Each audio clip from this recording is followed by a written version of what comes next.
Assalamualaikum warahmatullahi wabarakatuh. Innal hamdalillah nahmaduhu wa nasta'inuhu wa nastaghfiruh wa na'udzu billahi min shururi anfusina wa min sayyiati a'malina. May yahdihillahu fala mudilla lahu wa may yudlil fala hadiya lahu. Asyhadu an la ilaha illallah wahdahu la syarika lah wa asyhadu anna Muhammadan abduhu wa rasuluh. Allahumma shalli ala nabiyyina Muhammad wa ala alihi wa sahbihi ajmain. Amma ba'd.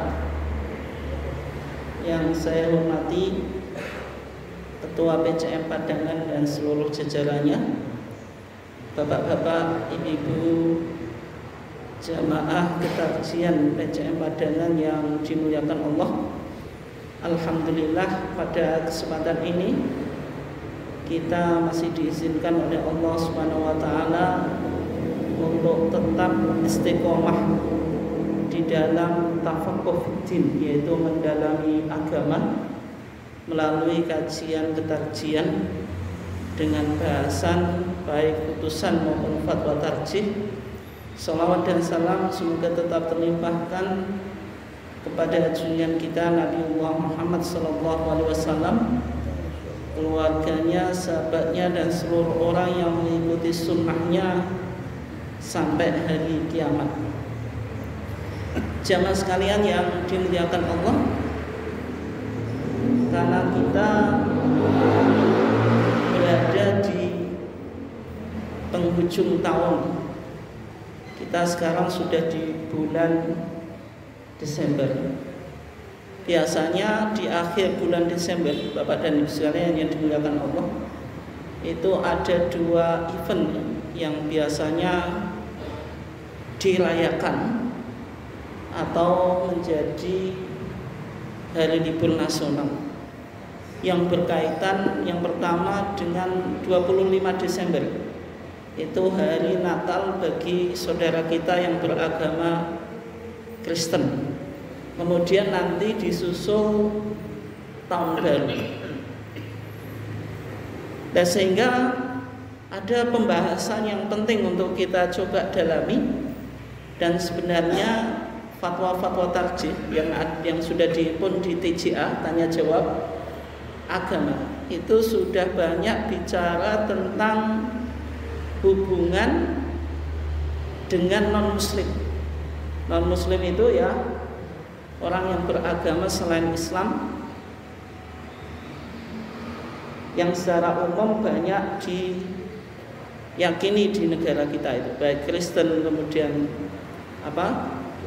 Buddha, Hindu, dan juga Konghucu. Karena Kristen saja dua ya, ada Katolik dan Protestan. Sebenarnya juga ada Ortodok, tapi kalau Ortodok di Indonesia itu masuk di Protestan. Jamaah sekalian yang dimuliakan Allah, nah sebelum kita masuk pada fatwa-fatwa tarjih yang berkaitan dengan hubungan dengan non-muslim, yang pertama kita coba kaji manhaj tarjih.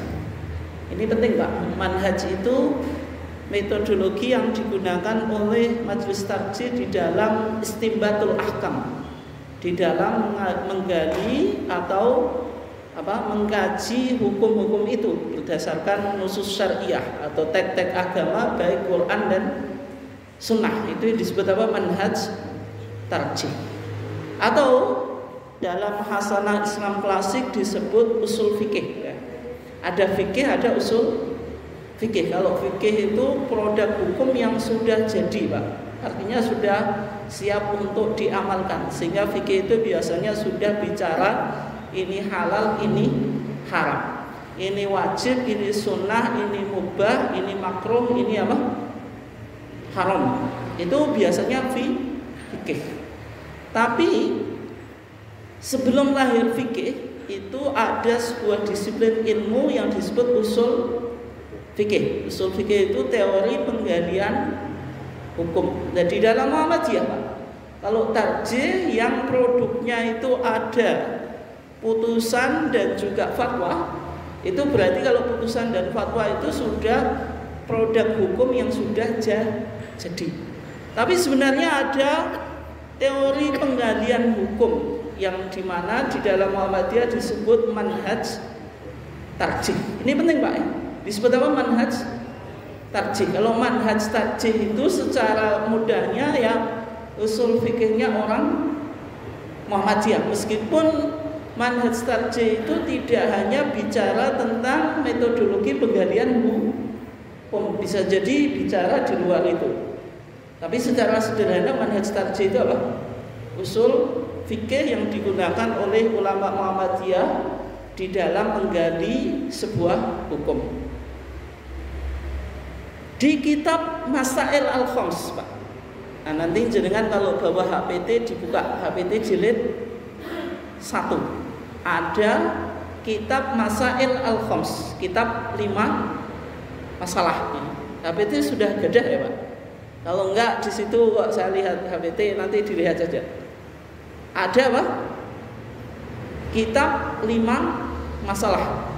5 masalah ini penting Pak, karena semua pemikiran Muhammadiyah itu harus dibangun atas 5 masalah itu. Artinya kalau disederhanakan, paradigma pemikiran keagamaan Muhammadiyah itu terangkum di dalam Masail Al-Khams, kitab 5 masalah gitu. Artinya kalau menguji sejauh mana orang itu paham terhadap manhaj tarjih atau tidak, itu cukup ditanya tentang masalah 5. Masalah 5 itu Muhammadiyah mencoba menjawab 5 perkara Pak. Suatu saat nanti kita kupas secara detail ya. Yang pertama ma huwa din, apa yang disebut agama.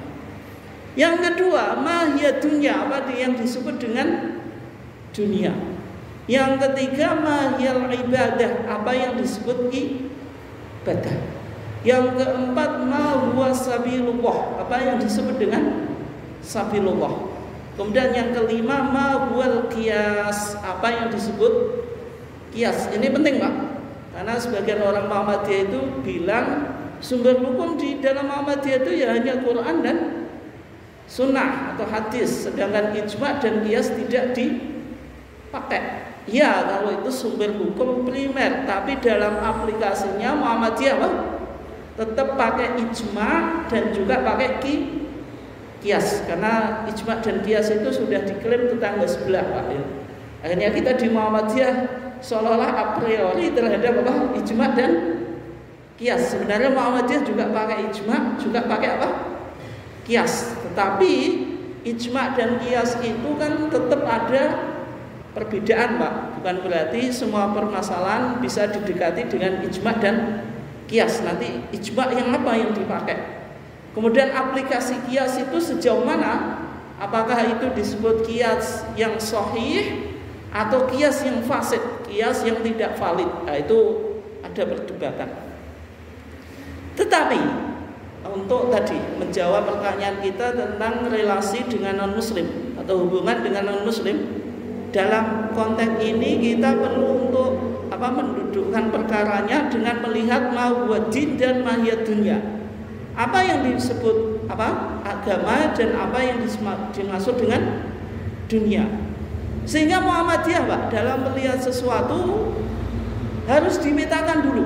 Yang pertama dia masuk umur diniyah, perkara agama, atau umur dunyawiyah atau muamalat dunyawiyah. Artinya kalau agama ya sumbernya harus Quran dan sunnah. Tapi kalau keduniaan itu lebih fleksibel, hukum asalnya halal. Artinya kalau kita bicara agama, agama itu tidak boleh dibangun kecuali dari Quran dan sunnah. Kalau dunia itu berarti tidak ada ketentuan yang mengatur secara secara saklek, artinya bisa berkembang sesuai dengan konteks zaman. Nah, kalau kita lihat dalam rumusan tentang agama Pak, maka di dalam HPT kita di sana dijelaskan ya, yang dimaksud agama itu ma anzalahu Allahu fil Quran, apa yang diturunkan oleh Allah di dalam Al-Quran, au ma ja'at bihi as-sunnatu as-sahihah, atau yang terdapat dalam sunnah sahihah. Kemudian sunnah sahihah ini berikutnya diperbaiki, Pak. Maknanya sunnah sahihah itu tidak hanya hadis sahih saja, karena Muhammadiyah juga memakai hadis hasan. Kalau hadis dhaif tidak boleh dipakai dalam menentukan masalah agama. Artinya secara pendeknya, Pak, kalau permasalahan itu disebut permasalahan agama, harus ada sumbernya. Yang pertama, Pak, Al-Quran. Yang kedua, Pak, As-Sunnah As-Sahihah atau Maqbulah. Itu kalau kita Pak, sebut perkara diniyah, keagamaan, ya, misalnya sholat, kemudian Pak, puasa, kemudian toharoh dan sebagainya. Ini berarti permasalahan agama. Kita melakukan sholat tidak boleh bersumber selain dari Al-Quran dan Sunnah Pak, Sahihah atau Maqbulah. Misalnya jenengan bikin model sholat yang tidak ditemukan dasarnya dari Al-Quran maupun Sunnah Maqbulah, berarti Pak? Tidak boleh. Sehingga Muhammadiyah dalam perkara agama, Pak, itu selalu sangat ketat melihat dalilnya dari Quran dan Sunnah. Oke ya, jelas. Berikutnya, Pak, yang kedua, masalah atau permasalahan itu bisa dikategorikan sebagai umur duniawiyah, perkara keduniaan. Sebagaimana Nabi pernah mengatakan antum a'lamu bi umuri dunyakum, kamu yang lebih tahu terhadap permasalahan-permasalahan keduniaan. Sama HPT kita ditafsiri yang disebut umur duniawiyah itu wal umur allati lam yub'ats li ajlihal anbiya, yaitu segala permasalahan yang tidak menjadi tugas diutusnya seorang nabi. Itu disebut perkara duniawiyah. Misalnya kita berdagang, Pak. Berdagang itu mau apa saja yang kita dagangkan, itu hukum asalnya boleh. Gitu. Sistem perdagangan apapun hukum asalnya boleh, kecuali ada dalil yang mempertegas tentang keharamannya. Misalnya jual beli yang mengandung riba, ada unsur gharar, penipuan dan yang lainnya. Tetapi kalau perkara keduniaan, Pak, hukum asalnya itu tidak perlu ditanyakan dalilnya. Tapi kalau bicara masalah agama harus ditanyakan dalilnya. Oke.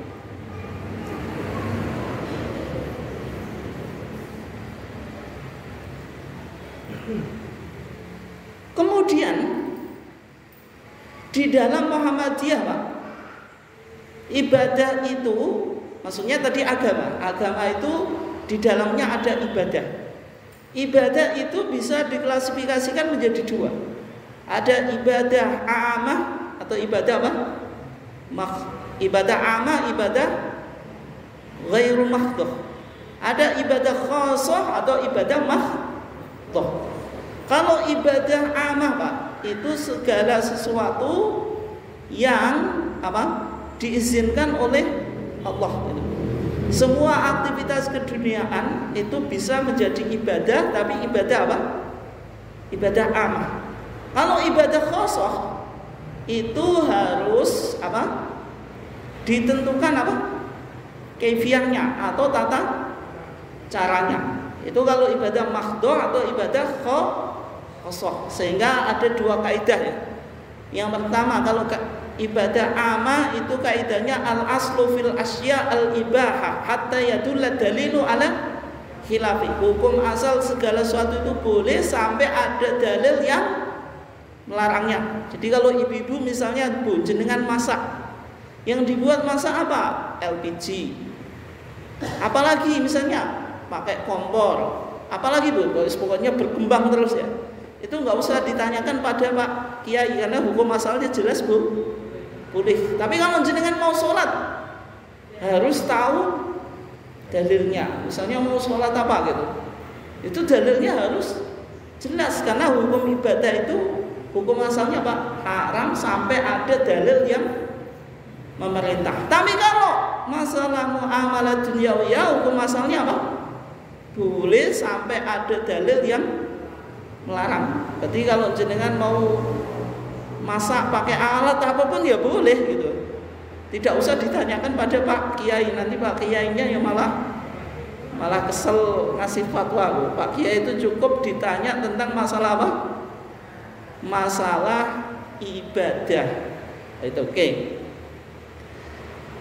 Nah sehingga Pak, karena kita tadi bicara tentang pergaulan dengan non-muslim, ada beberapa prinsip pergaulan dengan non-muslim, sehingga harus kita petakan dulu. Intinya kalau hubungan kita dengan non-muslim itu masuk muamalah duniawiyah, itu hukum asalnya apa? Boleh. Berarti jenengan satu kantor dengan non-muslim, hukumnya boleh atau enggak? Boleh. Jenengan jual beli dengan non-muslim, boleh enggak? Boleh. Itu. Karena ini konteksnya apa? Muamalat duniawiyah atau permasalahan keduniaan. Itu boleh. Jenengan punya teman akrab yang kebetulan non-muslim, boleh nggak? Boleh. Tapi kalau berkaitan dengan akidah, nah ini yang tidak boleh. Misalnya bagi umat Kristiani itu punya keyakinan apa? Trinitas. Trinitas itu apa? Atau Tritunggal. Tuhan itu satu tapi punya tiga oknum. Ada Tuhan Bapa, Tuhan apa? Anak, ada Tuhan Ruhul Kudus. Meskipun dalam pandangan mereka Trinitas itu apa? Satu. Trinitas itu kayak 3 in 1 Pak. Kalau jenengan kenal 3 in 1 itu apa Pak? Itu yang paling mudah tuh Pak. Kalau jenengan punya kopi saset ya, itu ada 3 in 1. Isinya apa kopinya itu? Gula, kopi sendiri terus susu gitu. Tapi esensinya semuanya satu, yaitu ya kopi. Nah, dalam pandangan umat Kristiani Tuhan itu ya Allah. Tapi Allah itu punya 3 pribadi yang disebut oknum. Ada oknum Bapa, ada oknum apa? Anak, kemudian ada oknum apa? Rohul Kudus. Tapi semuanya adalah Allah atau Allah gitu. Oke ya. Nah, berarti kalau kita berinteraksi dengan non-muslim yang ada hubungannya dengan akidah itu tidak boleh. Nanti kita bahas lebih detail. Kemudian berikutnya ibadah. Ibadah juga nggak boleh Pak. Apalagi kita sekarang di negara kita mengembangkan apa? Ada proyek modelasi beragama. Beragama itu harus moderat, dalam arti menerima dan toleran terhadap orang yang berbeda keyakinan. Tetapi terkadang moderasi beragama itu dibawa kepada makna yang salah. Umat Islam supaya toleran memiliki prinsip moderasi dalam beragama. Itu dalam perayaan Natal harus pergi ke gereja, ikut misa atau kebaktian bersama. Jenengan sholawat atau khutbah juga Pak, ganti nih pendeta atau pastor ya, itu jadi masalah. Karena ini konteksnya apa? Akidah dan juga ibadah. Berarti kalau akidah dan ibadah jelas kita tidak boleh mempercampur adukan. Tapi kalau muamalah duniawiyah boleh. Jenengan diundang tetangganya yang non muslim, disajikan makanan, selama makanannya itu halal ya boleh-boleh saja. Atau jenengan tukar hadiah ya boleh-boleh saja. Dan sehingga Pak, kalau kita lihat dari 3 perkara tadi, ada muamalah duniawiyah yang hukumnya diperbolehkan. Akidah tidak boleh kita memiliki akidah sama dengan non muslim, atau ibadah juga sama. Yang pertama muamalah duniawiyah. Misalnya dalam surah Al-Mumtahanah ayat yang ke-8, Allah Subhanahu wa taala berfirman, la yanhaakumullahu 'anil ladzina lam yuqatilukum fid dini wa lam yukhrijukum min diyarikum an tabarruhum wa tuqsitu ilaihim. La yanhaakumullah, Allah tidak melarang kamu sekalian, 'anil ladzina lam yuqatilukum fid din, dari berbuat baik kepada orang-orang yang tidak memerangi kamu dalam masalah agama. Walam yukhrijukum min diyarikum, dan mereka tidak pernah mengusir kamu sekalian dari kampung halamanmu, sebagaimana yang dilakukan oleh siapa?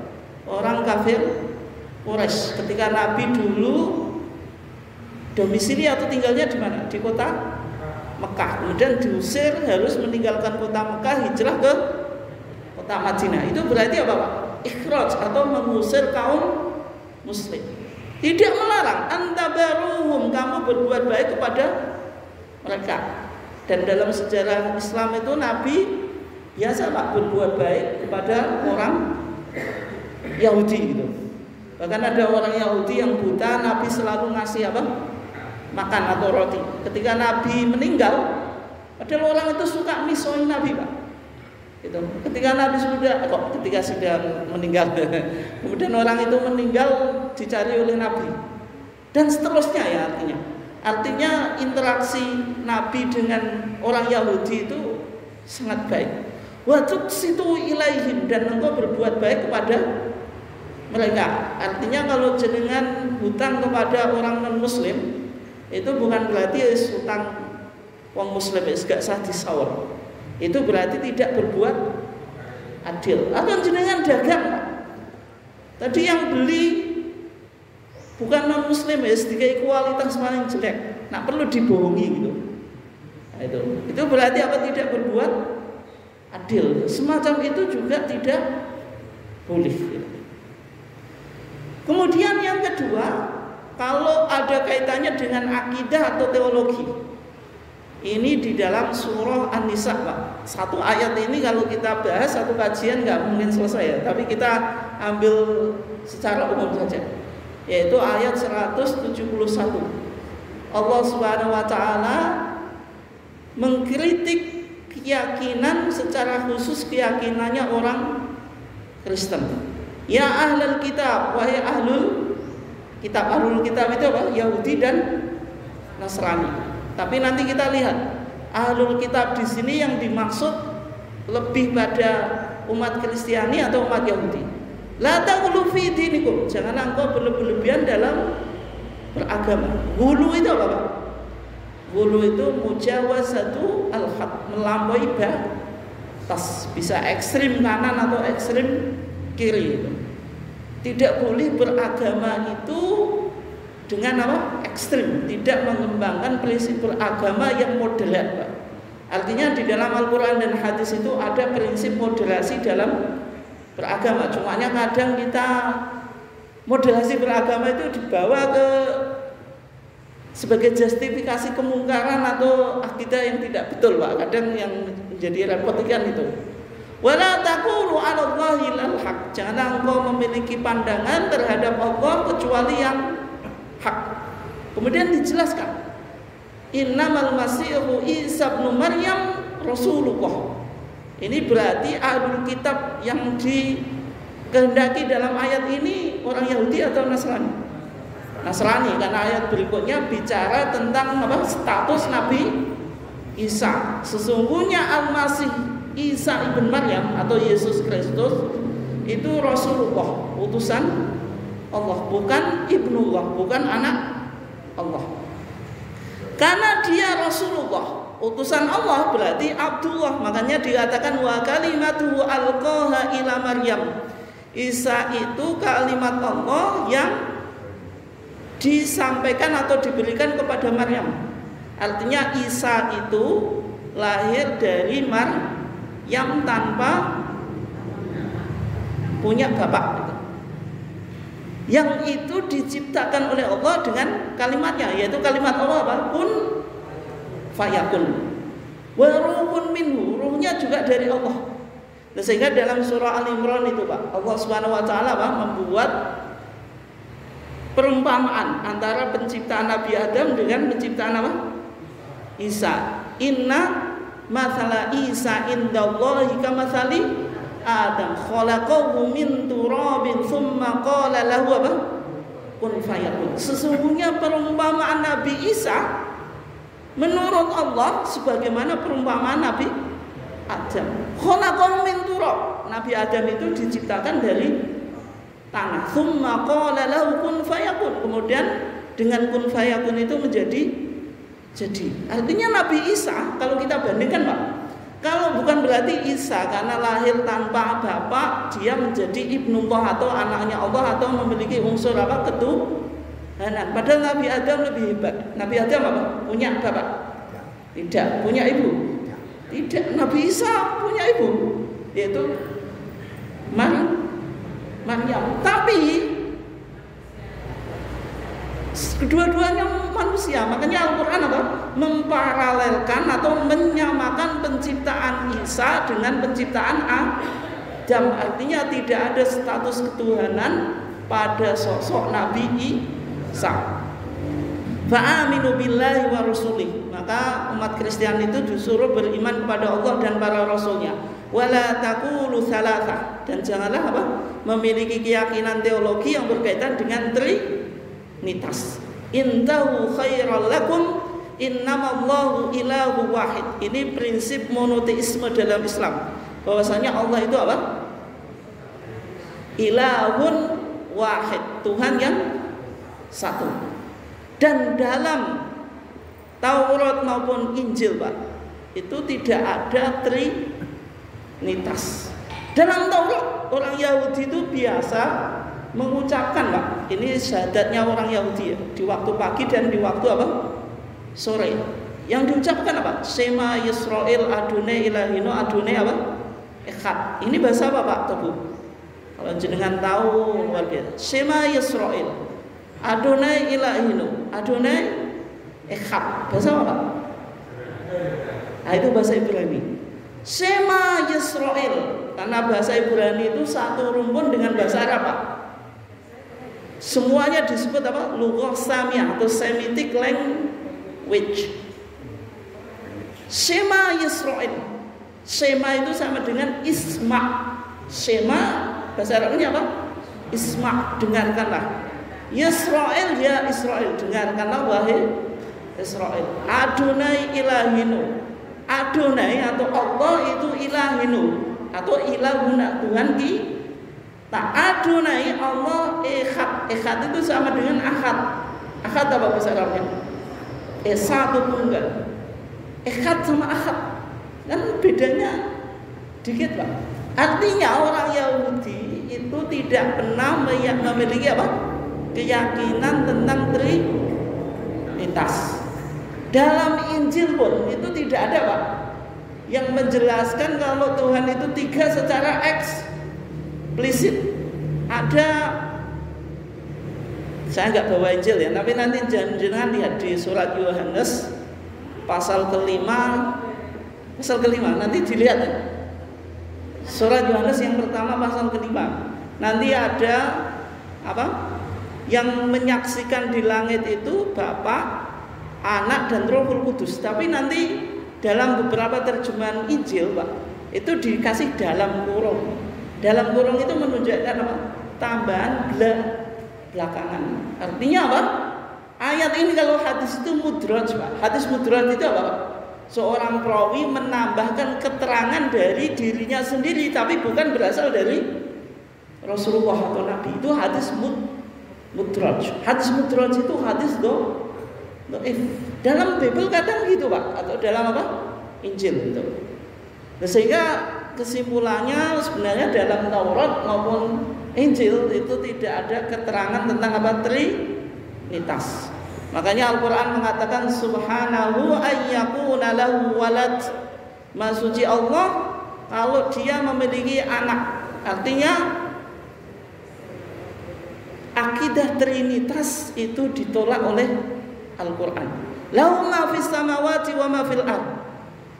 Allah itu enggak punya anak, sehingga apa yang ada di langit dan apa yang ada di bumi itu miliknya Allah, tidak mungkin diwariskan oleh Allah untuk anaknya misalnya. Wa kafa billahi wakila. Oke. Berikutnya masalah ibadah. Ada surat yang jenengan sudah hafal. Surat ini penting, Pak. Yaitu surah apa? Al-Kafir.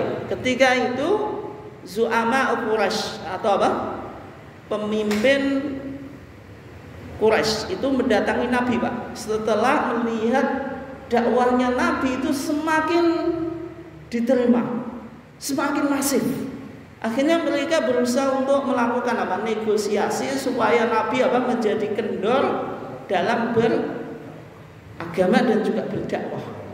Maka di antara tokoh mereka yaitu Abu Jahal mendatangi Nabi dengan mengatakan, "Ya Muhammad, ittabi dinana wa nattabi dinaka." Ikuti agama kita, maka kami akan mengikuti agamamu. Ubud alihatana sanatan. Ya Muhammad, sembahlah Tuhan-Tuhan kami 1 tahun. Kemudian apa? Wa na'bud ilahaka sanatan. Dan kami akan menyembah Tuhanmu 1 tahun. Dibuat kompromisasi. Kalau kita sudah tidak bisa membendung dakwahnya Nabi Muhammad, ya sudah, Nabi Muhammad dinego saja. Suruh apa? Beragama, tapi Pak tadi Pak sudah tidak konsisten. Suruh apa? Menyembah berhala kafir Quraisy selama 1 tahun. Nanti tahun berikutnya orang kafir Quraisy menyembah Allah. Maka setelah itu turun ayat yaitu apa? Surah Al-Kafir. Sehingga surah ini menjadi penting, Pak, dalam konsep apa? Teologi ataupun ritual kita sebagai umat Islam. Di sana dikatakan apa?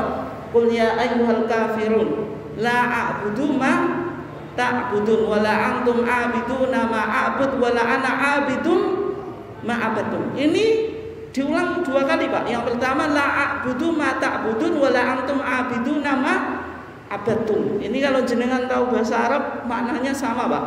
Tapi yang beda apa? Struktur kalimatnya. Yang pertama ma ta'budun itu fiilnya apa, Pak? Apa, Bu?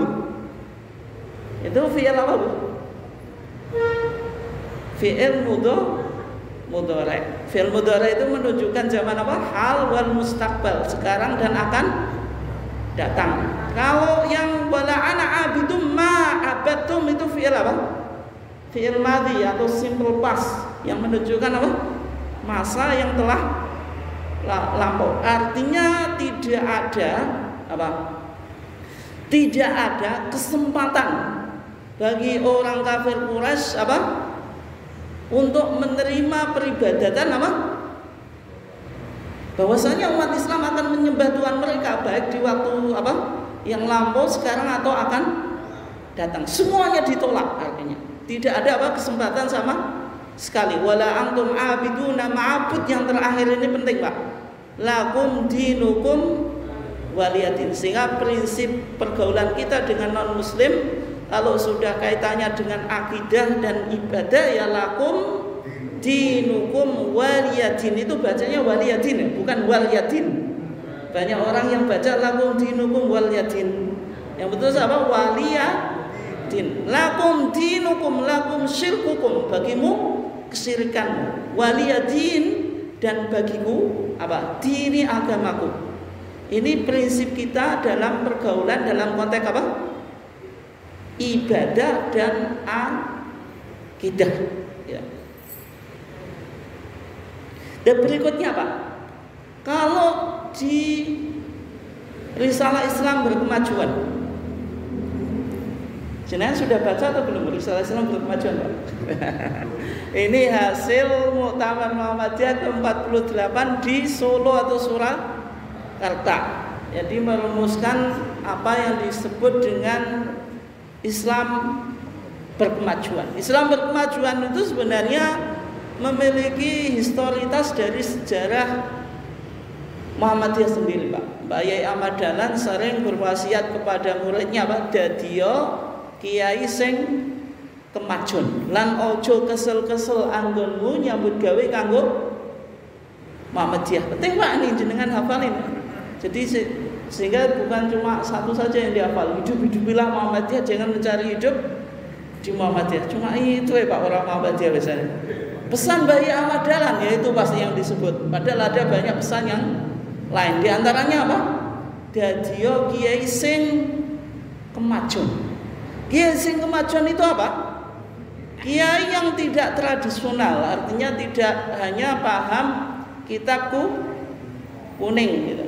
Kiai yang hanya bisa doa saja, tapi tidak tahu ilmu keduniaan. Sehingga dalam membawa risalah Islam ini tidak kontekstual, Pak, artinya sudah apa? Sudah kuno, tidak sesuai dengan zaman sekarang. Misalnya fatwa yang mengatakan jual beli harus ijab kabul secara syafahiyan. Syafahiyan itu apa? Pembeli mengatakan saya membeli, penjual mengatakan saya jual. Itu di zamannya Imam Syafi'i masih relevan, Pak. Tapi kalau konteks sekarang, Pak, jenengan berpedoman pada itu, Pak, yes. Ekonomi ketinggalan, Pak. Sekarang jual beli sudah online macam-macam itu. Tinggal klik saja sudah jadi. Tidak perlu secara oral atau secara apa. Artinya itu kan butuh apa? Butuh pemahaman dalam konteks sekarang. Sehingga Bayi Ahmad Dahlan bilang dadiya kiai sing kemajuan. Dan dalam risalah Islam berkemajuan itu ada al-khosais al-khamsu, karakteristik 5 yang menggambarkan Islam yang berkemajuan. Islam yang berkemajuan harus tetap mabniun ala tauhid, dibangun atas ketauhidan. Artinya tidak ada namanya pluralisme agama, Pak, atau pluralisme itu tidak ada. Kalau pluralistik ada, tapi kalau pluralisme tidak ada tempat. Bukan berarti Islam yang berkemajuan itu mengakui semua agama, Pak, benar. Dalam artian yang agama yang benar ya satu, tapi kita boleh berbuat baik, berinteraksi sosial dengan non-muslim karena konteksnya bukan akidah atau ibadah. Kemudian yang kedua, arruju ilal Quran wa sunnah, kembali pada Quran dan sunnah. Ini sejak awal jargon Muhammadiyah, meskipun kita sering digoda, Pak, rujuk itu kalau nikah ada, Pak. Dulu nikah, cerai istri namanya talak atau tolak, kemudian balikan apa, Pak? Rujuk. Oh, berarti Muhammadiyah dulu pernah mentalak Quran dan Sunnah, sekarang rujuk. Ya itu. Atau kembali tadi, kembali lawannya apa? Pergi kan? Atau meninggalkan? Berarti dulu Muhammadiyah pernah meninggalkan Quran, sekarang baru kembali. Ya itu. Maknanya bukan semacam itu. Ya. Maknanya arruju ilal Quran wa sunnah itu artinya dalam menyelesaikan permasalahan agama itu langsung dirujuk pada dalil Quran dan sunnah dan tidak apa? Tidak berafiliasi kepada mazhab tertentu. Meskipun mazhab itu penting bagi Muhammadiyah. Muhammadiyah tidak bermazhab tapi juga tidak anti mazhab. Kenapa tidak anti mazhab? Karena untuk kembali pada Quran dan Sunnah itu butuh apa? Bagaimana penafsiran para ulama dalam memahami Quran dan Sunnah, sehingga kitab kuning bagi Muhammadiyah itu penting sebagai pertimbangan dalam apa? Kembali pada Quran dan Sunnah. Tetapi tidak ada kewajiban bagi seorang Muslim apa? Harus taklid kepada mazhab tertentu. Yang ada umat Islam itu harus menjadikan Quran dan hadis atau sunnah sebagai sumber hukum. Kemudian ihya'ul ijtihad wa tajdid. Nah, sehingga ijtihad atau tajdid itu menjadi penting, Pak, dalam Muhammadiyah, terutama dalam konteks modern ini. Berbagai macam persoalan kehidupan muncul, maka harus dilihat dari sisi atau perspektif Islam bagaimana memberikan pandangan terhadap masalah-masalah tersebut. Misalnya dalam transaksi jual beli itu macam-macam tadi. Kemudian yang keempat apa? Tanmiyah wasatiyah, mengembangkan moderasi dalam beragama. Dan prinsip wasatiyah nih, Pak, moderat dalam beragama itu sebenarnya dipraktekkan oleh Nabi sendiri. Kalau jenengan lihat di dalam Kitabul Janazah, Pak, nanti HPT-nya lihat ya. Ada kitab apa? Janazah, itu putusan 1936, Pak. Di HPT jilid 1. Di antara tuntunannya, Pak, kalau kita melihat jenazah disunahkan apa? Untuk qiyam, yaitu apa? berdiri. Itu. Dan menariknya Pak, suatu saat jenazahnya orang Yahudi itu lewat di depan Nabi. Ada orang Yahudi meninggal, jenazahnya lewat di depan Nabi. Dan Nabi, yang dilakukan Nabi apa? Faqama, Nabi apa? Berdiri. Kemudian sahabat juga agak bingung Pak. Ini Nabi itu gimana? Ini jenazahnya orang Yahudi ngapain berdiri? Padahal Al-Quran kalau mengkritik orang Yahudi itu Pak, tidak ada habisnya Pak. Bangsa yang banyak dikritik oleh Al-Quran sampai tek ngamek kalau orang Jawa itu. Bangsa siapa Pak? Yahudi. Bangsa sing apa Pak? Ngeyel itu Pak. Surah Al-Baqarah itu suruh apa, nyembelih sapi betina, terus pokoknya sing ditanyakan macam-macam Pak. Ini warnanya apa? Ini sofro atau apa? Macam-macam. Dan Al-Quran bilang apa? Orang Yahudi itu yang diucapkan apa? Sami'na wa asoina. Sami'na, kami mendengar, tapi apa? Wa asoina, kami apa? Maksiat. Jadi semakin mendengar kebenaran semakin membangkang. Tapi ketika ada jenazah Yahudi lewat di depan Nabi, maka Nabi tetap berdiri. Maka sama sahabat itu ditegur Pak. Ya Rasulullah, wahai Rasulullah, innaha janazatu Yahudiyin. Ya Rasulullah, sesungguhnya yang lewat apa? Jenazahnya orang Yahudi. Maka Rasulullah bilang apa? Alaysat nafsan, bukankah jenazah ini punya nyawa? Maksudnya dulunya punya nyawa. Atau bukankah jenazah ini juga manusia? Artinya sisi kemanusiaannya tetap dihormati, tapi sisi akidah dan ibadahnya yang tidak boleh diterima. Ini artinya bentuk apa Pak? Toleransi beragama yang dikembangkan oleh Nabi. Berikutnya Pak, ini contoh saja. Kalau ada ahlul kitab Pak, Kristen atau Yahudi, itu mengucapkan salam kepada kita Pak, itu boleh nggak dijawab? Jawabannya gimana? Gimana Bu? Waalaikumsalam atau alaikumussalam. Nah, itu tidak artinya kita menjawabnya bukan waalaikumsalam, waalaikum dan atas kamu assalam apa? Keselamatan. Cukup dibaca apa? Waalaikum atau waalaika. Waalaikum atas kamu. Karena apa? Dulu Pak, orang Yahudi itu salam itu diselewengkan Pak. Seolah-olah menghormati Nabi, tapi sebenarnya apa Pak? Menghina atau melaknat atau misoi atau mendoakan kejelekan. Mereka itu bukan assalamualaikum, tapi assamu alaikum. Assalam itu assalamu kan ada lamnya itu Pak, tapi dia lamnya dibuang menjadi assamu alaikum. Assamu itu kalau bahasa Arabnya racun Pak. Artinya ya didoakan apa? Wis ndang awam bongko wae lah. Dan mendem wis supaya mati wae. Dan sehingga dalam hadis riwayat Imam Bukhari Pak, di hadis dari Aisyah ya, dakhala rahdun minal yahud ala Rasulillah, ada kelompok dari orang Yahudi masuk pada Rasulullah. Dia mengatakan apa? Assalamu alaika. Assalamu alaika. Maka ketika Aisyah mendengar apa yang diucapkan oleh orang Yahudi itu, Aisyah apa? Fakultu alaikumussamu wa la'nah. Bagi kamu sekalian apa? Racun dan kelaknatan. Aisyah itu cerdas Pak. Ada orang Yahudi suka menyalami pada Rasulullah. Salamnya itu assalamu alaikum. Aisyah ini istri yang cerdas, ada orang yang ngejek, maka apa jawabannya? Alaikumussamu wa la'nah. Alaikumussalam, bagi kamu apa? Racun, wa la'nah dan laknat. Maksudnya ada orang tadi mendoakan bongko, ya awamu yang bongko, podo bongko nih kan.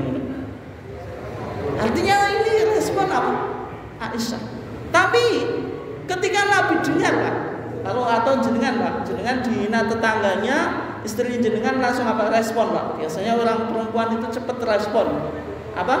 Untuk membela suami. Tapi kata Aisyah bilang, "Mahlan ya Aisyah, jangan gegabah wahai Aisyah. Apa? Nyantai slow-slow wae. Fa innallaha yuhibbu rifqa fil amri kulli. Sesungguhnya Allah mencintai kelembutan di segala perkara. Artinya Rasulullah meresponnya itu nyantai saja, enggak usah dibikin apa? Emosi. Tapi bawaannya istri itu, Bu. Apalagi ini membela suami, Bu ya. Kehormatan seorang suami marah secara apa? Cepat. Tapi Rasulullah itu orang yang apa? Enggak mudah terpancing, enggak mudah emosi. Malah istrinya suruh apa? Enggak usah direspon secara emosional. Cukup dibalas apa? Waalaikum. Berarti sama dengan apa yang engkau doakan. Ini artinya apa? Rasulullah menunjukkan cara beragama secara apa? Toleran. Oke. Berikutnya Pak, kalau kita lihat di TJA jilid 1 atau jilid 2 itu sudah dibahas masalah hubungan dengan non-muslim. Misalnya bergaul dengan non-muslim, kalau konteksnya apa? Muamalah duniawi ya boleh. Menjawab salam non-muslim tadi cukup apa? Waalaikum atau wa'alaika. Tamu non-muslim kalau ini hubungannya sebagai kawan atau sebagai kita apa? Bisnis atau apalah itu boleh gitu. Karena muamalat duniawi. Doa kepada orang tua non-muslim karena ini ada larangan secara khusus, kalau sudah meninggal tidak boleh didoakan. Tapi kalau orang tua kita misalnya tidak beragama Islam, kita mendoakan supaya dapat hidayah, boleh nggak? Boleh. Tapi kalau sudah meninggal dia tidak apa? Tidak menerima Islam, tidak boleh kita mintakan ampun. Tapi kalau masih hidup, kita berdoa kepada Allah supaya apa? Dibimbing kepada jalan Islam, itu boleh. Kemudian melawat jenazah non muslim, boleh nggak Pak? Melayat, boleh nggak? Boleh. Tapi yang nyolati itu yang tidak boleh gitu. Karena apa? Melawat itu apa? Muamalat dunia. Mengucapkan selamat hari Natal, Pak, boleh nggak? Itu yang pro dan kontra, nanti kita lihat Pak. Bantuan non muslim dengan dapat dana dari yayasan Kristen Pak untuk aum sekolah masjid, boleh nggak Pak? Nggak kok boleh Pak? Oh. Nah, kalau nggak ada unsur papa ya boleh-boleh saja gitu. Karena itu konteksnya apa? Muamalat duniawi. Menyantuni yatim non muslim, boleh nggak Pak? Jangan punya tetangga miskin atau dia punya anak yatim, jenengan kasih makan, kasih sekolahnya, kasih sangu, boleh nggak? Boleh gitu. Oke. Nah sekarang yang tadi ya, yang jenengan agak komplain tadi, masalah apa? Selamat hari Natal. Kemarin ucapan Bu? Enggak Bu ya? Oh enggak ada tetangga. Jenengan Pak? Oh no way Pak. Jenengan bukan politisi toh Pak? Nah, kalau politisi kan ucapan enggak dapat dukungan Pak. Yang kedua, jenengan pejabat atau enggak Pak? Kalau enggak pejabat, kalau pejabat kan perlu untuk apa? Menenteramkan rakyat. Butuh apa?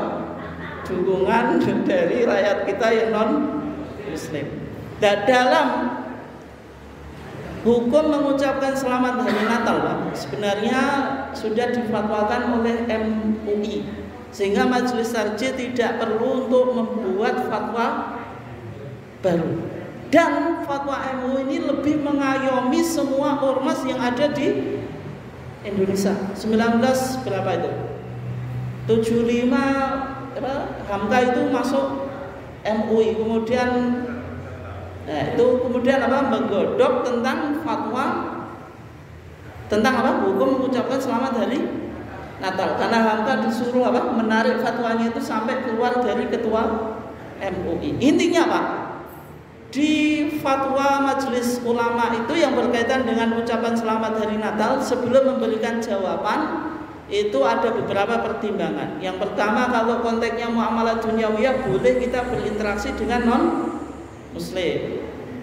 Umat Islam tidak boleh mempercampurkan aduk antara akidah dan ibadah. Kemudian posisi Nabi Isa yaitu apa? Abdullah wa Rasul. Kemudian apa?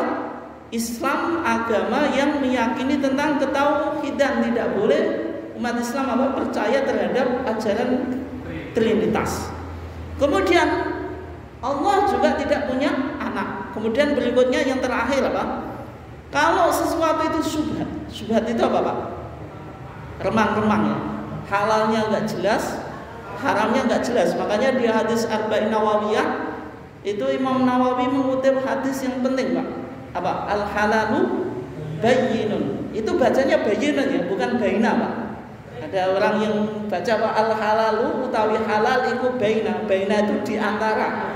Tapi kalau bayyinun itu pertelo atau jelas. Jadi itu bacanya al halalu bayyinun, bukan baina. Wal haramu bayyinun, juga bukan bain. Nah, wa bainahuma umurun mustabihatun la ya'lamuhunna wa katsirun minan nas. Di antara yang halal dan haram itu ada perkara yang remang-remang tadi, yang kebanyakan tidak diketahui oleh para manusia. Kalau sesuatu itu syubhat, Pak, lebih baik dilakukan atau ditinggalkan, Bu? Tinggalkan. Ada kaidah apa?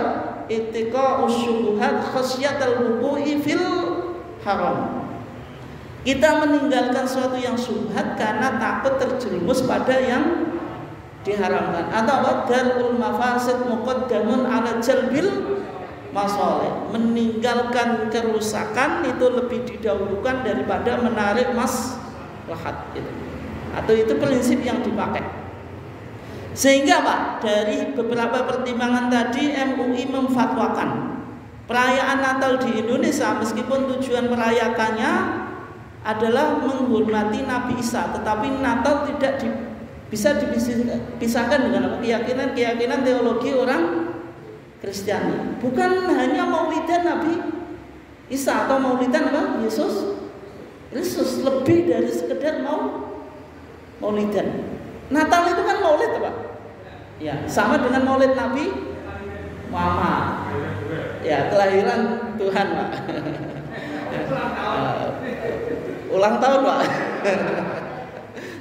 Kemudian mengikuti upacara Natal bersama bagi umat Islam hukumnya haram. Sehingga kalau jenengan kemarin hari Minggu pergi ke gereja, Pak, ikut misa bersama atau salawatan di sana atau menggantikan posisi pastor atau apa?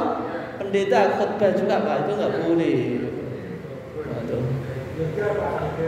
Kalau jaga gimana? Nah, kalau lihat Pak, kalau sekedar jaga ya boleh saja. Apa? Yang boleh tebal lah. Nanti ada kepentingan itu. Oke, berikutnya kalau apa? Agar umat Islam tidak terjerumus kepada syubhat dan larangan Allah, dianjurkan untuk tidak mengikuti kegiatan-kegiatan perayaan Natal. Sehingga apa? Difatwakan mengikuti perayaan Natal haram hukumnya, Natal bersama di gereja. Tapi kalau mengucapkan selamat hari Natal, Pak, itu syubhat dalam fatwa MUI. Syubhat itu apa? Lebih baik ditinggalkan. Soalnya kalau dibilang haram 100% juga tidak, Pak. Bisa jadi dia hanya mulut saja. Tapi kalau dibilang halal, ini bukan sekedar mulut, bisa jadi mengucapkan selamat Natal juga meyakini Yesus Kristus itu Tuhan. Itu menjadi masalah, sehingga apa? Dikategorikan syubhat.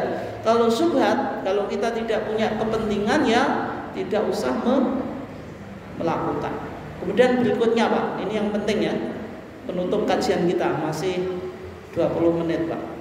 10 menit selesai.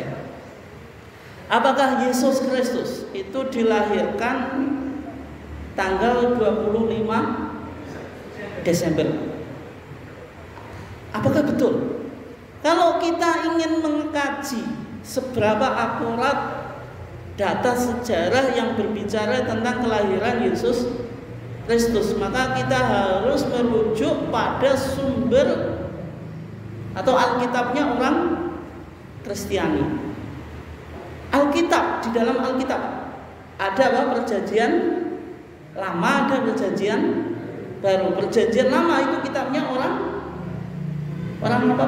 Orang ya Yahudi, termasuk di situ ada 5 kitab Taurat itu, kitab Keluaran, kitab Kejadian, Keluaran, Imamat, Bilangan dan Ulangan, itu yang disebut Taurat Musa. Itu miliknya orang Yahudi. Karena umat Kristen itu menerima kitab Taurat, Pak. Sehingga apa? Kitab Taurat itu disebut Perjanjian Lama. Tapi orang Yahudi tidak terima, Pak. Kitab saya kalau disebut Perjanjian Lama. Kalau ada Perjanjian Lama, Perjanjian yang baru, yang berlaku yang mana, Pak?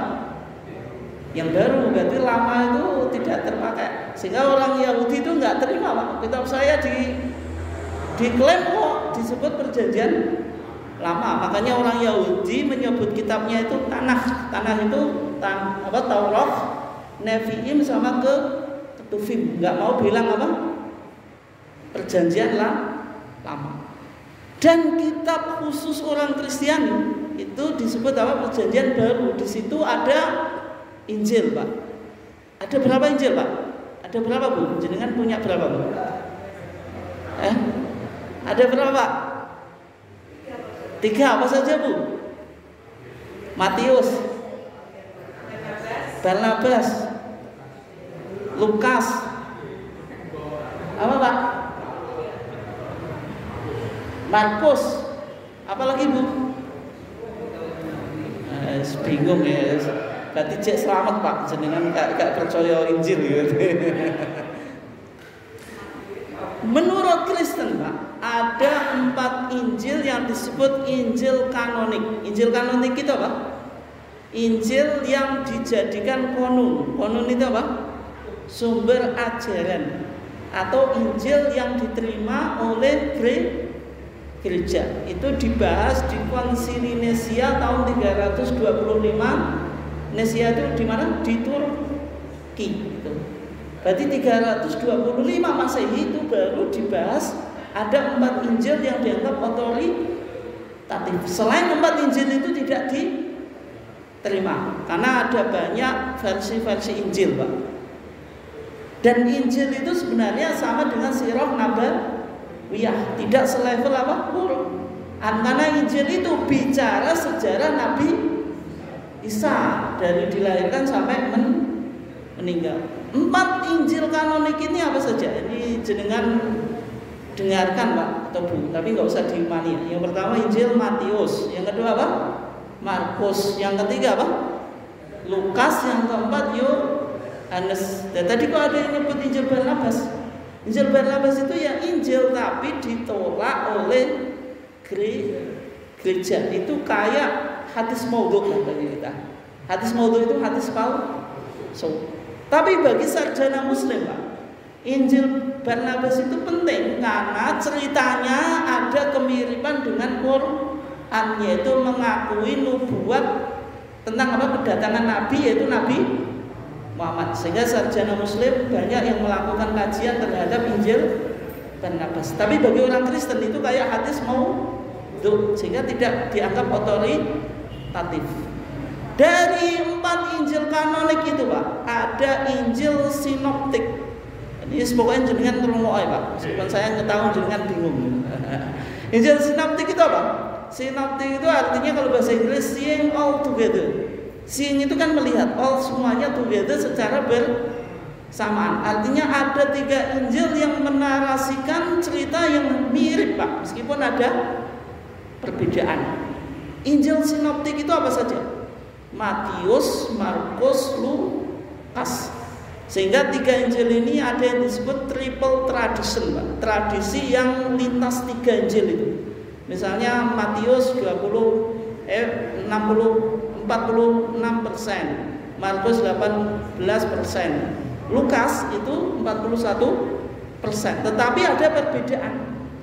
Dan dari Injil sinoptik itu, Pak, ada 2 Injil yang menarasikan kelahiran Yesus. Ini jangan dengarkan ya.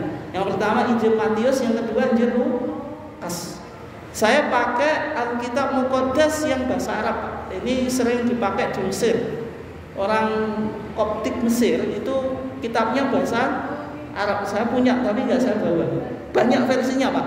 Tapi yang terkenal apa? Smith Van Dyck version. Versi Smith Van Dyck. Disebut Alkitab Al-Muqaddas. Di Injil Matius, Pak. Ini kita baca ya, Al-Asqah Atsani, pasal yang kedua, walama mongko tatkala wulida dilahirake sapa Yesus Yesus fi baitil lahmin fi baitil lahmil Yahudia ing dalem kota Bethlehem, kota Yudia. Karena ini bahasa Arab ya butuh nahu, butuh pokoknya mirip Quran, Pak. Tapi ini Injil. Tatkala Yesus itu dilahirkan di kota Bethlehem, kota Yahudia. Fi ayyami Herodes al-Malik, di masa Raja Herodes. Herodes itu raja Romawi, karena ketika itu Palestina atau orang Yahudi itu dijajah oleh bangsa Romawi, yaitu Romawi Timur, Pak. Karena Romawi itu ada dua, Romawi Barat, Vatikan itu, kemudian Romawi Timur dulu di Bizantium itu. Idza majusun min Masr, ketika itu ada orang Yahudi dari timur, Pak. Qad ja'u ila Yerusalem, mendatangi kota Yerusalem. Kok ini mengatakan aina wal maulud, di mana anak yang dilahirkan. Artinya Natal itu mauludkan Nabi Isa. Malikul Yahud, yang akan menjadi rajanya orang Yahudi. Yesus Kristus itu disalib karena apa, Pak? Mengaku sebagai Malikul Yahud, rajanya orang Yahudi. Bagi Romawi, Pak, kalau ada orang mengklaim sebagai raja, ini apa, Pak? Indikasi pemberontakan atau kudeta terhadap pemerintah yang berkuasa. Makanya dihukum salib. Itu bukan peniscayaan agama saja, tapi dianggap apa? Merugikan apa? Penjajah, yaitu apa? Romawi. Fa inna ra'ayna najma'u fil masriq, sesungguhnya kami telah melihat bintangnya di timur. Wa ataina linasjudalahu, dan kita, kata orang Majusi, mendatangi kota Yerusalem supaya sujud. Artinya di sini, Pak atau Bu, ini jenengan catat dulu ya. Sekarang nggak paham nggak apa-apa. Apa? Ada bintang yang kelihatan dari arah timur. Ini jenengan catat ya, biar insya Allah sampai pada kesimpulannya. Jadi ada bintang di langit itu. Berikutnya, Pak, keterangan Injil Lukas di pasal yang kedua ayat 1 dan seterusnya. Wa fi tilkal ayyam saudara amrun min Augustus Kaisar bi ayyub tataba kulul maskunah. Di masa itu ada perintah dari Kaisar Agustus. Ini kontradiksi enggak, Pak? Injil Matius bilang rajanya Raja Herodes, Injil Lukas bilang kaisarnya Agustus. Perintah apa atau instruksi dari pemerintah untuk apa? Bi'ayyuk tatabakulul maskunah, supaya semua penduduk dari bangsa Yahudi itu dicatat, Pak, dilakukan sensus penduduk. Ini kehebatan pemerintah Romawi, Pak. Sebelum Masehi, pemerintah Romawi itu sudah mahir dalam bidang sensus penduduk atau ilmu ketatanegaraan. Dan juga pajak itu sudah ditulis, Pak, oleh Romawi. Peradaban Romawi itu kan makanya luar biasa, sekarang diwarisi oleh Barat itu. Wahadal iktidab, sensus ini yang pertama jarak kana Quirinius wali Suria. Ketika itu apa? Wali kota Suria itu namanya Quirinius. Fadhabal jami' liyuktadabu, semua penduduk harus melakukan sensus. Kullu wahidin ila madinati, semuanya harus dicatat sesuai dengan daerah asal. Yang menjadi catatan, Pak, Yusuf itu siapa? Yusuf itu tunangannya Maryam atau Maryam. Dulu Maryam itu kan ditunangkan dengan Yusuf, tapi Maryam itu hamil calon suaminya, Pak. Yusuf tahu Maryam hamil, kira-kira senang atau enggak, Pak? Kalau jenengan tunangan dengan cewek, ceweknya hamil duluan, padahal belum jenengan apa-apa ini. Pingin meninggal ya, Pak, bapaknya. Makanya juga Yusuf dulu mau meninggalkan Maryam, tapi kedatangan Rohul Kudus, bahwasanya hamilnya itu dari Rohul Kudus, nanti akan melahirkan anak yang disebut apa? Yesus. Makanya tetap setia. Dan di Al-Quran, Pak, yang menarik, itu tidak pernah dijelaskan Yusuf. Al-Quran hanya bicara tentang Maryam. Karena Al-Quran itu tidak menceritakan cerita secara detail, Pak. Dan cerita Al-Quran itu kan kadang loncat-loncat, Pak. Kenapa demikian? Karena Al-Quran lebih fokus pada hikmah dibalik kisah. Al-Quran tidak begitu penting Pak untuk menyebutkan tokoh secara detail. Makanya yang dikorbankan itu Ismail atau Ishak. Al-Quran tidak pernah bicara. Yang jelas Nabi Ibrahim pernah mendapatkan perintah apa? Ya bunayya, di surah apa?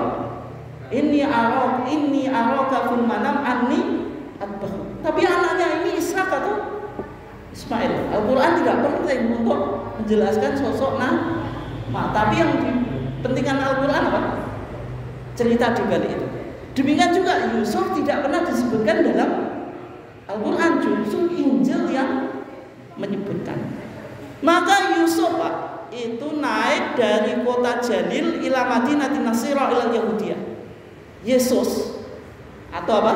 Yusuf dan Maryam itu tinggal di kota Galilea, di kota apa? Nasirah. Nasirah itu makanya Al-Quran menyebut pengikutnya Nabi Isa itu apa?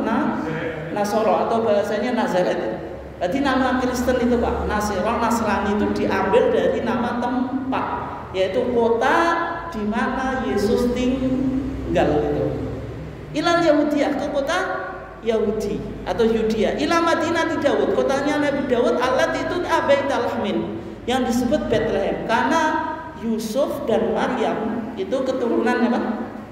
Nabi Daud. Makanya dari desa Galilea di kota Nazaret harus pergi ke Bethlehem atau Yerusalem supaya disensus di sana Pak. Kayak misalnya pemerintah punya kebijakan sensus dengan yang bekerja di mana? Di Jakarta, di Surabaya kan harus pulang ke Bojonegoro. Artinya ada sensus penduduk. Berikutnya Pak, yang terakhir di Injil Matius, di Injil Lukas itu juga dijelaskan ada ru'atun yahrusuna hirasatal lail ala ra'yatin. Ketika itu ada pengembala yang lagi mengembalakan dombanya pada waktu malam. Ketika itu pengembala ini mendatangi apa? Kota Yerusalem mencari anak yang dilahirkan yang nanti akan menjadi juru selamat. Intinya Pak, ada 3 peristiwa yang besar yang terjadi pada saat kelahiran Yesus Kristus. Yang pertama apa tadi? Kunjungan orang Majusi dari timur karena melihat apa? Bintang di langit. Yang kedua, di Injil Lukas apa? Ada sensus penduduk. Kemudian ada pengembala kambing yang mengembalakan kambingnya pada waktu malam. Jangan Pak sekarang, tanggal 25 Desember itu musim apa Pak? Nah itu. Kalau kita pernah, saya Pak yang pernah hidup di Mesir ya. Karena Mesir itu kan dekat dengan Palestina. Palestina itu kan kotanya, atau Yerusalem itu kan kotanya tadi, Isa tadi. Itu dekat kayak Indonesia Malaysia. Musim dingin itu dimulai dari November, Oktober, Desember, Januari, Februari, Maret. Nanti April ini sudah mulai musim semi. Puncaknya Pak itu di akhir Desember dan di bulan Januari. Itu puncak musim dingin. Kita harus pakai kupluan itu Pak. Ini pokoknya kaos tangan, kaos kaki. Kita semende di ini dinding itu nggak kuat Pak. Gitu. Saking apa? Dinginnya. Apalagi Palestina itu sebagian kawasan turun salju. Saya yang di Kairo saja itu nggak ada salju Pak, tapi musim dingin terasa. Apalagi yang turun salju. Kalau misalnya ada 3 peristiwa tadi, yang pertama bintang itu kelihatan. Kalau bintang kelihatan itu musim apa Pak? Panas. Kalau musim dingin itu ada kabut, ada salju. Bulan bintang itu tidak mungkin kelihatan. Yang kedua Pak, kalau Kaisar Agustus ingin membuat kebijakan sensus penduduk, kira-kira dilakukan di musim dingin atau panas? Panas. Kenapa?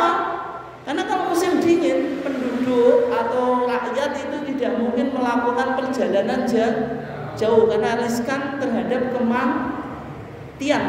Ada apa Pak? Yang salju itu loh, kayak apa namanya?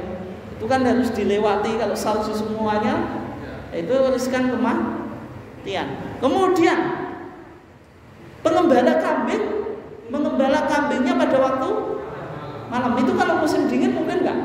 Tidak, karena rumput meninggal atau mati. Kemudian apa?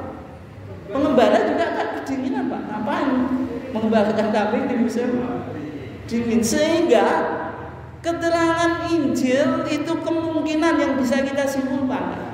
Natal itu bukan musim dingin, tidak mungkin terjadi di bulan Desember, tapi di musim panas. Apakah keterangan Injil ini matching dengan Quran, Pak? Kalau kita lihat dalam Quran surat Maryam, Pak, meskipun Al-Quran menceritakan agak berbeda narasinya, ya. Yaitu Maryam itu meninggal, Pak. Mengandung, Pak. Mengandungnya itu walam yamsasni bashar walam akun baghia. Maryam itu tidak pernah disentuh oleh laki-laki, dan dia juga bukan wanita yang nakal. Karena dia hamil, Pak. Tidak punya suami. Makanya kalau ada wanita hamil tidak punya suami, itu bawaannya gimana, Bu? Tetap pengen tinggal di rumah atau pengen minggat itu? Pengen minggat, Bu, gak kuat lah diomongi tetangga, Bu. Orang tua juga mungkin apa? Pokoknya disalahnya terus, malu, Bu. Tapi gak gelem minggat, ya. Ya karena apa? Wis gak malu, ya. Makanya Maryam itu apa? Minggat, Pak. Al-Quran bilang apa? Makanan qosiyah, di tempat yang jauh dari keluarga, jauh dari kampung. Karena dia wanita yang solihah. Nggak kuat, Pak. Wanita solihah nggak pernah berbuat serong, nggak berbuat zina, kemudian hamil, itu bawaan psikologi ya tentu apa, Pak? Nggak nyaman, lebih baik minggat di tempat yang jauh. Ketika Maryam mau melahirkan, Pak, dia, Pak, semende di bawah pohon kurma. Kalau wanita melahirkan, Bu, melahirkan itu sakit atau enggak? Alah, jadi setengah mati, Bu, ya. Terus lapar atau enggak, Bu? Habis itu pol. Makanya ketika Maryam, Pak, itu apa, berteduh di bawah pohon kurma setelah melahirkan, maka Al-Quran bilang apa? Wa huzzi ilaik, goyangkanlah kepada engkau bijit nakhlati, pohon kurma itu disuruh apa? Menggoyang. Kalau pohon kurma digoyang itu supaya apa, Pak? Ya kayak jenengan waktu masa kecil itu, Pak, ya. Ada pelem kok wis mateng, ya, Pak. Golek gantar angel gak enak. Piye carane? Dirok, Pak. Ceblok kabeh. Makanya Al-Quran juga merintah itu supaya Maryam ngerok pohon kurma. Tusakit, supaya jatuh alaiki kepada Maryam rutoban janiyah. Rutob itu apa? Buah kurma yang masak di pohon, itu disebut rutob, Pak, kalau bahasa Arab. Itu supaya jatuh. Intinya, kesimpulannya, Al-Quran mengatakan atau menceritakan atau menarasikan, Pak, Yesus atau Isa itu dilahirkan pada saat apa? Kurma itu berbuah. Itu musim dingin atau musim panas? Musim panas. Sehingga antara Injil dan Quran itu matching, Pak. Tidak mungkin Natal itu terjadi di musim dingin, yaitu tanggal 25 Desember. Dan sehingga ini buku, Pak, The Court Martial of Jesus, A Christian Defends the Jews Against the Church of Deceit. Intinya, karena waktunya pendek, dalam kajian sumber Kristen pun sebenarnya, Pak, mempersoalkan tentang historitas 25 Desember sebagai kalender gereja untuk menetapkan apa? Natal. Padahal 25 Desember di masa Konstantin itu, Pak, itu dikenal sebagai apa? Hari Sun God atau Sun God, dewa matahari. Setelah Kaisar Konstantin itu menerima Kristen, maka dilakukan kristianisasi, Pak. Kayak kita di Indonesia kan islamisasi, budaya Jawa Islamkan. 25 Desember yang dulu itu hari Dewa Matahari dimasukkan menjadi hari kelahiran Yesus Kristus. Nah, setelah itu ditetapkanlah sebagai hari Natal, yaitu kelahiran Yesus. Mungkin sekian ya, karena waktunya mepet. Ada pertanyaan mungkin satu saja kalau ada. Nggih, monggo Pak. Nggih.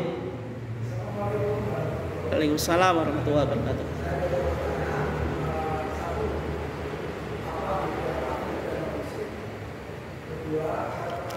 Ya, gimana Pak? Yang pertama Pak? Kafir dengan non muslim ya.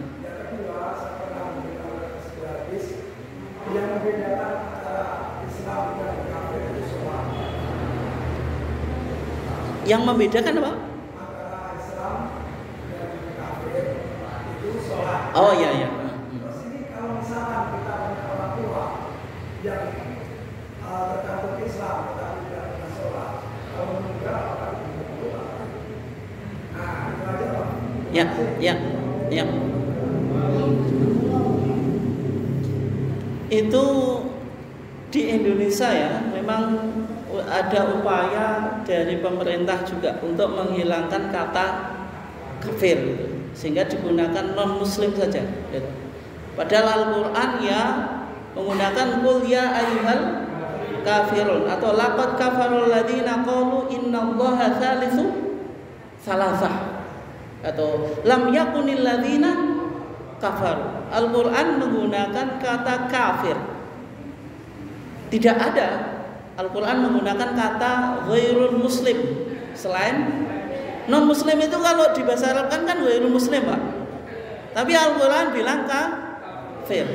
Kata kafir itu sebenarnya sama dengan juhud Pak, menolak sehingga atau menutup gitu. Orang kalau menutup sesuatu itu tidak menerima kebenaran. Bahasa kafir itu Pak menjadi bahasa Inggris. Apa Pak? Menutup itu, cover gitu. To cover itu maksudnya apa? Menutup. Itu kata dari bahasa Arab, artinya apa? Dari kata kafir. Karena bahasa Inggris itu kan baru Pak, mengadopsi beberapa istilah dari bahasa Arab. Makanya jadi cover itu. Cover itu sesuatu yang menutup kan itu. Itu asal dari kata kafir. Karena kafir ini sebenarnya konsep beragama Pak. Orang beragama itu antara iman dan kafir. Ketika kita beriman kepada Allah artinya kafir dengan tauhid atau segala sesuatu yang disembah selain Allah. Orang Kristen juga sama. Ketika orang Kristen percaya Yesus Kristus, kita juga dianggap kafir. Artinya kafir itu biasa saja. Artinya dalam masalah akidah kita meyakini Allah, artinya kafir selain Allah. Orang Kristen meyakini Tuhan mereka, misalnya Yesus Kristus, artinya menganggap kafir orang yang tidak meyakini Yesus Kristus. Itu biasa. Karena dengan orang menerima keimanan artinya apa? Lawannya tauhid kan kufur atau orangnya disebut kafir. Artinya secara otomatis kalau kita menerima ketauhidan kepada Allah, kita kafir kepada selain Allah. Orang Kristen juga semacam itu. Artinya kata kafir itu tidak harus berkonotasi negatif. Tapi karena kita hidup di negara yang memang harus meminimalisir berbagai macam istilah yang mengacu pada konflik Pak. Dan sehingga sering dimunculkan non muslim gitu. Ini kalau nggak salah di era Presiden Soeharto kan sudah supaya menggunakan kata non muslim, jangan kafir gitu. Tapi kalau Quran ya jelas Pak, artinya bukan berarti kalau Quran bilang kafir, qul ya ayyuhal kafirun itu kafir karena kita mengakui Allah. Orang yang beriman berarti harus mengatakan kepada yang selain, yang disembah selain Allah itu ya kafir, itu biasa saja. Gitu. Oke ya. Dan sehingga kalau kita lihat di fatwa tarjih tadi Pak, itu memang yang digunakan non muslim. Gitu. Karena non muslim itu di samping lebih halus, tapi juga apa? Mengkafir semua keyakinan selain Islam. Oke. Kalau berikutnya tadi, kalau punya orang tua yang tidak sholat, ada hadis Nabi apa? Al-ahdu bainana wa bainahum apa? As-sholat. Faman taraka faqad apa? Kafar. Janji, perjanjian antara kita dan mereka itu apa? Sholat. Faman taraka, siapa yang meninggalkan sholat faqad kafar. Sungguh dia kafir. Maksudnya apa? Meninggalkan sholat itu dilihat, Pak. Kalau meninggalkan itu jahidan wujubaha, menolak kewajiban sholat. Misalnya ada seorang ngaku muslim mengatakan sholat itu tidak wajib dalam Islam, itu hukumnya kafir. Tapi kalau dia tidak sholat karena takasulan atau tahawunan, Pak. Takasulan itu karena males atau apa? Mengabaikan sholat, tapi tetap mengatakan sholat itu wajib. Itu disebut al-kufru dunal kufri, kafir tetapi tidak sebenarnya. Artinya orang semacam itu harus tobat, harus apa? Tobat. Dan mayoritas ulama, Pak, kalau sudah tobat, kalau jumhur ulama fikih itu harus diqodoi, Pak. Tapi kalau jenengan qodoi itu bingung, Pak. Ini mengqodoinya gimana itu? Padahal kalau usia muda itu biasanya kadang 10 tahun nggak sholat, Pak. Nanti insaf sudah mau mendekati apa? Wes ileng lah, ileng pangeran. Ya, mayoritas ulama suruh mengqodoi, Pak. Tapi kalau di Muhammadiyah termasuk pandangan Ibnu Taimiyah itu cukup apa?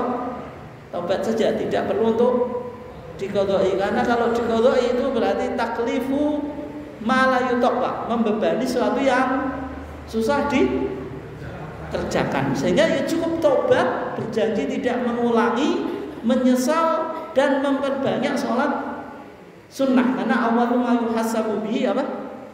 Awwalu ma yuhasabu bihi al-'abdu yaumil qiyamah apa? Sholatnya. Dan kalau sholatnya kurang, maka Allah akan apa? Menanyakan kepada malaikat, hal li 'abdi min tatawwu'in, apakah hambaku punya ibadah atau sholat tatawu? Fayu'milu nabiha faridatahu, karena dengan memperbanyak sholat tatawu itu apa? Akan memenuhi atau mengkatrol bahasanya apa?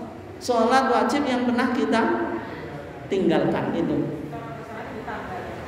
Gimana, Pak?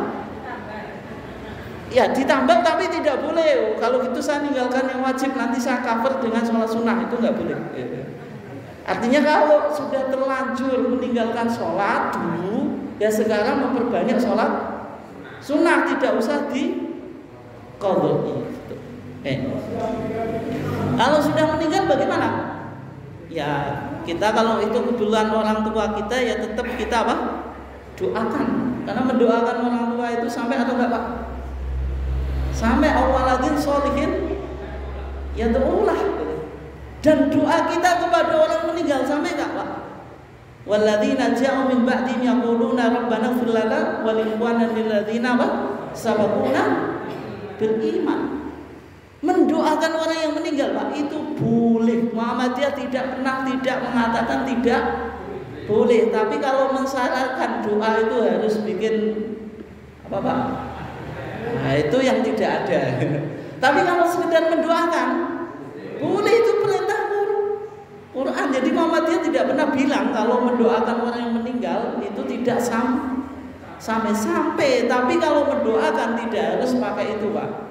Wis pokoknya telung dino, pitung dino, macam-macam itu, Pak. Nah, itu kirim, namanya kirim doa. Ya, kalau orang tua kita dulu misalnya nggak pernah sholat, ya sudah kita doakan saja, mudah-mudahan apa? Nanti diampuni oleh Allah, dan mudah-mudahan tetap masuk surga. Kan makana man qala la ilaha illallah mukhlishan fi qalbi dakhala jannah. Selama pernah mengucapkan la ilaha illallah, ya pasti masuk surga gitu. Oke. Mungkin sekian ya. Karena saya harus ngaji juga di Borno nanti, di Gunung Sari ini, dari Bojonegoro ujung barat ke ujung timur. Harus estafet, kurang lebihnya mohon maaf. Wassalamualaikum warahmatullahi wabarakatuh. Inggih,